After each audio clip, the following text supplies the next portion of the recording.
Praise the Lord. The best wishes to you and your family members in the name of God. దేవుని నామమునకు మహిమ కలుగును కాక. దేవుని నామం పేరట మీకును మీ కుటుంబ సభ్యులకును శుభాభివందనములు. ఈరోజు దేవుని వాగ్దానం. Today God's promise. జీవాహారము నేనే. యోహాను సువార్త 6వ అధ్యాయం 48వ వచనం. I am that bread of life. The book of John chapter 6 verses 48.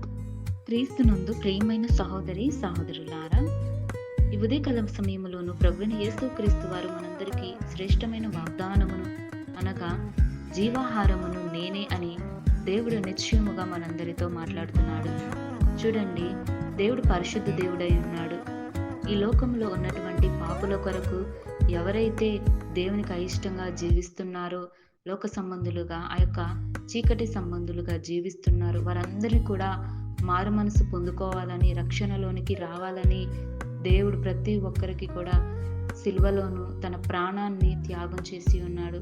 తాను సిలువలో రక్తం కాచి తాను పొందిన దెబ్బల చేత మనకు స్వస్థత కలుగుతుందని దేవుడు మనందరికీ కూడా జీవాహారమునై ఉన్నానని దేవుడే మాట్లాడుతున్నాడు. చూడండి, ఎవరైతే దేవుని యందు విశ్వాసం ఉంచి మరి దేవునిని నమ్ముకొని దేవుని ఎడల వినయముతోనూ విధేయత కలిగి యోగ్యమైన విడలంగా దేవునిని సేవించి వారముగాను బాప్తిస్మం పొందుకొని బల్లారాధనలో మనమందరం కూడా పాల్గొని దేవుడిస్తున్నటువంటి జీవాహారమును అనగా దేవుని యొక్క శరీరము, దేవుని యొక్క రక్తము అని మనం జ్ఞాపకం చేసుకొని దేవుడు మన కొరకు ప్రాణత్యాగం చేసి ఉన్నాడని మనము జ్ఞాపకం చేసుకోవాలి. కనుకనే దేవుడు మన కొరకు ఎంతగానో ప్రేమించి తన ప్రాణాన్ని త్యాగం చేసిన దేవుడై ఉన్నాడు. కనుక దేవుడి వాక్యమును దీవించును కాక.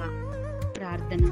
ప్రేమ కలిగిన దేవా, దయగల మా గొప్ప తండ్రి, నీకే వందనాలు స్తోత్రాలు చెల్లిస్తున్న ప్రవ్వా, నీవు పరిశుద్ధ దేవుడై ఉన్నావు దేవా, నీకు స్తోత్రాలు తండ్రి. జీవాహారము నేనే అని సెలవిచ్చావు ప్రవ్వా. ఎందరైతే మరి వాక్యం వింటున్నారో దేవా, వాక్యానుసారమైన జీవితాన్ని దయచేయండి ప్రవ్వా.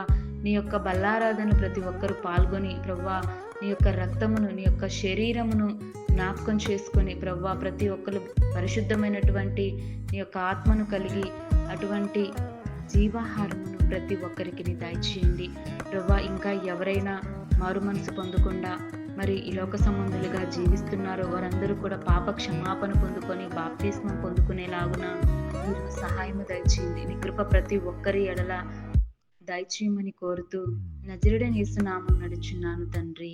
ఆమేన్.